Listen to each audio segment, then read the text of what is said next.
far as I know, sir, wala man pinatay po si Mayor talaga. What do you do? What do you do to the policemen involved in crime? Policeman is involved in crime, sir. Yes, That okay. is the scenario eh. Oh. Sabi mismo ng misis niya, Sir, kaya po laging nagwawala na naman itong mister ko dahil bumalik uli sa droga. So in short, sir, pinatay namin. Ganun lang, sir. Danao, Generals Danao and Cuy, do you confirm what the President said? Na kung involved ang police ninyo sa krimen, eh, siya mismo ang pinapatay daw niya. So ano, do you confirm such a statement? Alam nila yan. As far as I'm concerned, sir, when I was under the Davao City Police Office, hindi naman siguro sir yung pinapatay. Sige, tell us. As far as I know, sir, wala man pinatay po si Mayor talaga. What do you do? What do you do to the policemen involved in crime? Policeman is involved in crime, sir. Yes, That okay. is the scenario eh. Oh. Sir, nung panahon ko, when I was the city director, there was one policeman who was discharged for illegal drugs. And unfortunately, hindi ko na lang po i-mention yung pangalan kung sino yung congressman na nilapitan at na-reinstate po sa serbisyo. In short, okay, he was already discharged from illegal drugs. Wala pang 1 year, sir. Walang ginawa kundi magmaoy, mamaril, at binabaril niya, sir, yung kanyang misis, binabattle indok niya yan. Okay? So, in short, sir, yung taong yun, kinausap ko. Kasi sabi ko, kababalik mo lang, baka pwede namang maglaylo ka. Okay? So, ang nangyari, sir, naglaylo siguro ng 3 linggo. Ganon uli, sir. So, binaril ng binaril yung misis niya. And accordingly, sabi mismo ng misis niya, Sir, kaya po laging nagwawala na naman itong mister ko dahil bumalik uli sa droga. So in short, sir, pinatay namin. Ganun lang, sir. Anong circumstances? Meaning pinatay ninyo? Sir, lumaban, sir, Pulis, may sariling baril, sir. Binabaril nga niya yung misis niya. Kami pa. Napatay nyo sa bahay niya? Yes, sir. Nag-operation Inoperate kayo? namin talaga, sir. Yes, sir. Inoperate namin, sir. Nakalimutan ko na yung apelyido. Pero that was when I was the city director. I think it was 2014. Anong month po? I am familiar with the... Sige, sir. Can you supply the details, Mr. President? Yes, lumaban, sir. Yung anong petsa, so that yung mga gusto mag-research further sa insidente, anong petsa, anong pangalan ng tao? And I cannot... it would be impossible to remember that. I have to go back home and... General dig Danao, into the month record. and year? Para lang because this happened in Davao City, pero anong month and year? Para... Yes, sir. Hindi ko lang, sir, maalala yung pero I was the city director, sir, Pero that was from... Kasi I was assigned, sir, from 2012 up to 16 yata? Or basta almost 3 years yun, sir, Thank you. So, walang ginawa yun, sir, kundi magsumbong sa station. And, actually, pinatawag ko, sir, yung police, Yun yung pinagtataka ko, sir. Dahil na-discharge na ito, hindi ko na lang sasabihin, sir, kung sinong congressman yung nilapitan niya. Sige po. And, nakabalik, sir, sa serbisyo. So, yun ang nakakasakit, sir, sa atin. Dahil, dinischarge ka na nga for illegal drugs, and yet, nakabalik ka uli. Pagbalik mo, the same trabaho, the illegal drugs pa rin. So what will we do dun, sir? Alangan naman na misis mo, binabaril mo, buntis, binabatil indok mo, di lalo na sa ibang tao. Thank you, General Cuy. Any reaction to what the President said? Sir, when I was the city director then in 2005, I cannot remember any incident of a member of the Davao City Police na involved in illegal activities. But yung policy na yun po ni Mayor noon was well known to the public, more so to the members of the police force. Senator. Go ahead, sir. Sa lahat ng puro nagdaan ng Davao to, pinakamabait yan si Kuy. Hindi makapatay ng lamok yan. Yung iba dyan, Danao, patay ka dyan. Alam mo, ang trabaho nitong mga to, is to confront criminals. And pag nandyan na yan, nagkumuntot na, buhay ng nila. Ngayon, mamili tayo. Ako, nung mamili ako, sabihin ko, sige, habulin mo. Patayin mo pag lumaban. Yun talaga ang yun. Patayin mo pag lumaban. Hindi ko sinasabi i-salvage mo. Nasabihin mo, hulihin mo, nakakampag tapos barilin mo. Hindi trabaho ng lalaki yan eh. Kung tunay ka na lalaki, trabaho yung patay ng tao na bigyan mo ng baril, magbarila na lang kayo. Alam nila yan lahat. Ayan si katabi mong senador, alam niya yan. Senator De La Rosa. Mr. Chair, I would like to share also my own personal experience.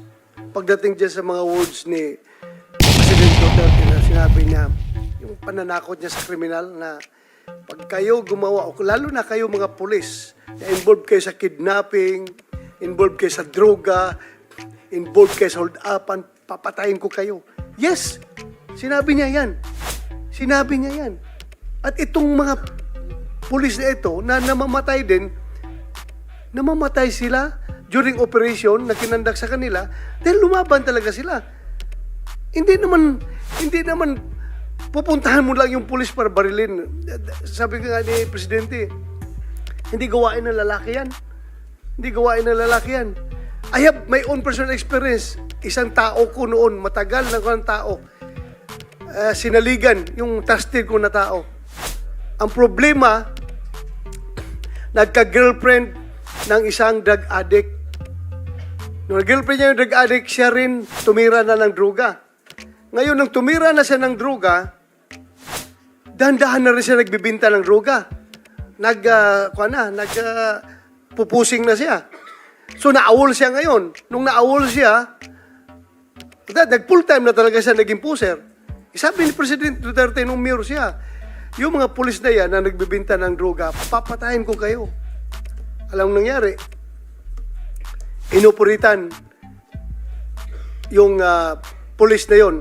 Tauhan ko yun dati. Inoperitan siya. Pag-operate sa kanya, nag-bypass. Nung nag-positive, inaresto siya. Pinasok siya. Barilan sila. Nung mga pumasok, ang masakit pa nga, Mr. Chair, yung mga SWAT na pumasok sa kanya, nag-assault, classmate niya na matagal niyang kasama from the training center hanggang sila nagiging SWAT, hanggang nagiging kasama sa basketball araw-araw, kasama sa kusina kumakain araw-araw. Pero sabi ng pulis yung SWAT na nag-assault, Sir, anong magagawa ko? Classmate ko yan, hindi ko kayang patayin. Pero lumaban eh. Kaya, paano ko i-explain ito ngayon sa asawa ng classmate ko na namatay na kumari ko. Kumari ko pa yun. Ang hirap i-explain, sir.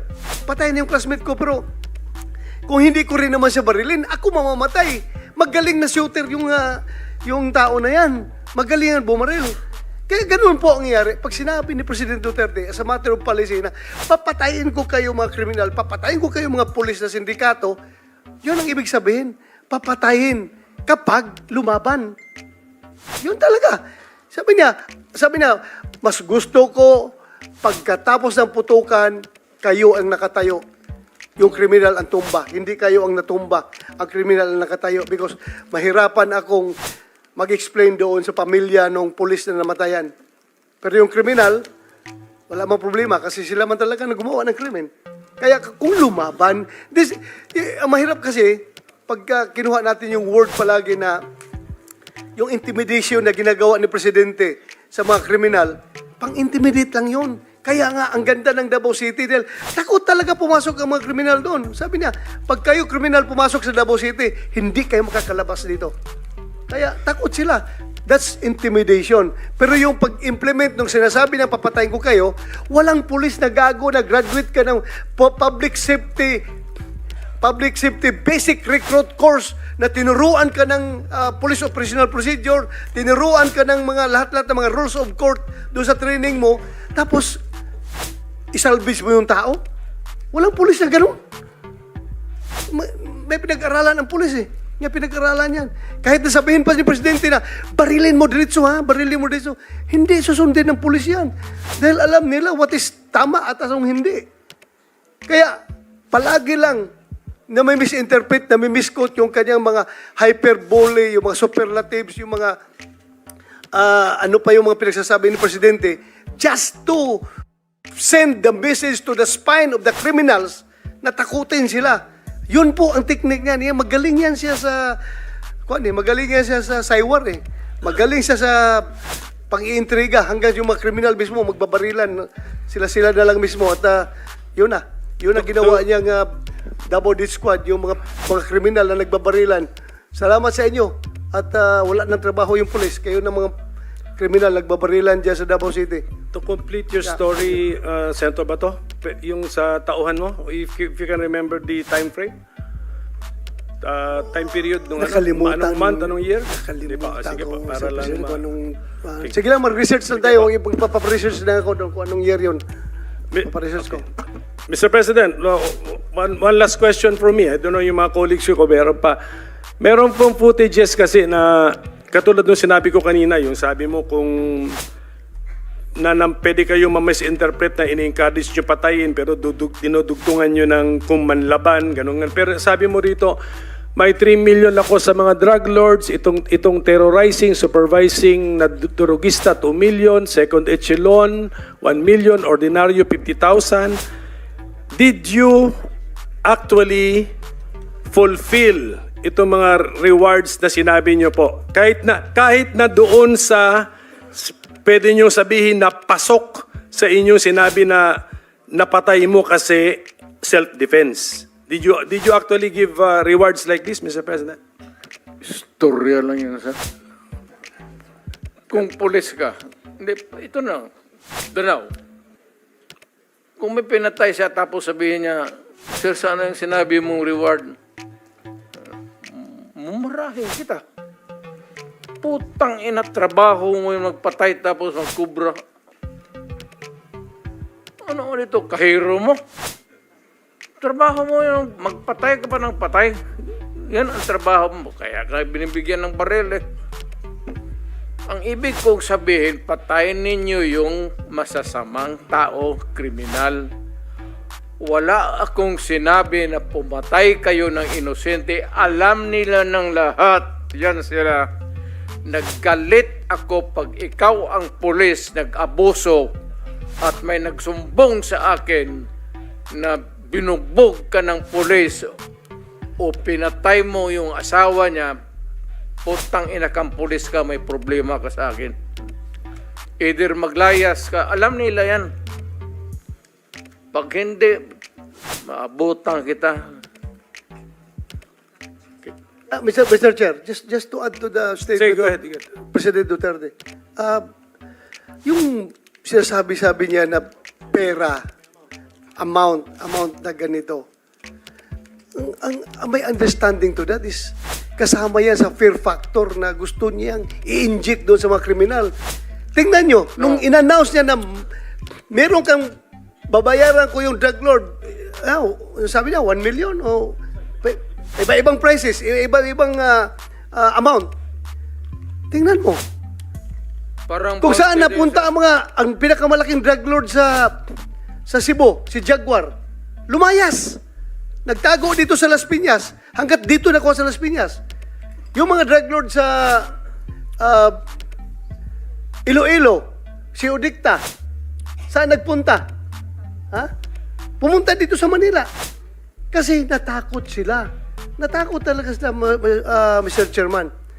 Pero kung sinabi mo na actual na binigay yung pera na yan, na pangtakot, na kung may napatay, ibinigay, I don't know. Tanungin natin si President Duterte kung binigay ba niya kung may namatay. Hindi, kasi pero ang alam ko, pantakot lang niya yun. Kaya naglayasan yung mga drug lord dito sa Pilipinas. Ngayon, nang wala na si President Duterte, bumalik na naman. Andyan na naman sila ngayon. continue yung kanilang trabaho, kanilang negosyo. Kaya, Hindi nila nakuha yung style ko, sir. Hindi ako magsabi magbigay ako bounty. Ikaw yung kriminal. Criminal A, 50,000. Sabihin ko, ang pulis ang bigyan ko, 50,000, sigurado mahuli yan. Kung sabihin mo lang 50,000 doon, wala. Pero sabihin mo, ibigay mo yung 50,000, no? Hanapin mo. Pag lumaban, patayin mo. Alam nila yan kasi dumaan yan lahat sa akin. Instructor ako sa criminal law, pati criminal procedure. Dumaan yan sila sa akin either sa klase or lecture. Alam nila lahat. Alam nila lahat kung papaano pumatay ng legal at papaano pumatay na makukulong ka. Always in the fulfillment of duty when your life is in danger. Alam nila yan. Pagkapulis ka, hindi lang basta-basta bumaril ka dyan. Only when you are enforcing the law at sabihin mo mag-surrender ka, pag ayaw mo mag-surrender, lapitan mo, you must overcome the resistance. Pagka nagkaputukan kayo, sabihin, sinasabi ko sa ayas at sabihin ko uli ngayon, ang sinasabi ko sa pulis, huwag kayo umuwi dito sa o mag-report sa akin na may tama ka. Galit ako, sabihin ko, bakit ikaw ang tinamaan? Putang ina. Anong klaseng pulis ka na? Alam nila yan.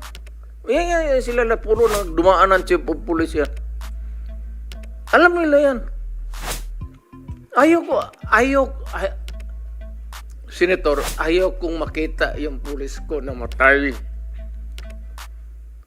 Kasi naaawa ako sa mga piyuda.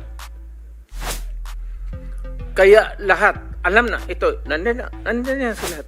Lahat ng pulis na mamatay sa Davao, pinupuntahan ko talaga. At yung mga byuda nila, ayan, nandiyan sila, nandito harap-harapan.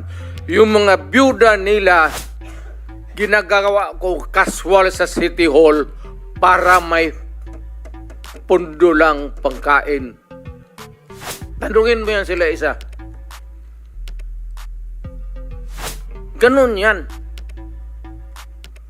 Pag nagsuspende ang pulis, nung mayor ako, wala na yung sweldo, ako ang nagbabayad. At pagpabay kaso, ako ang nagbibail bond. Pero kung abusado at kriminal, alam nila, napapatayin ko talaga sila. Alam nila yan.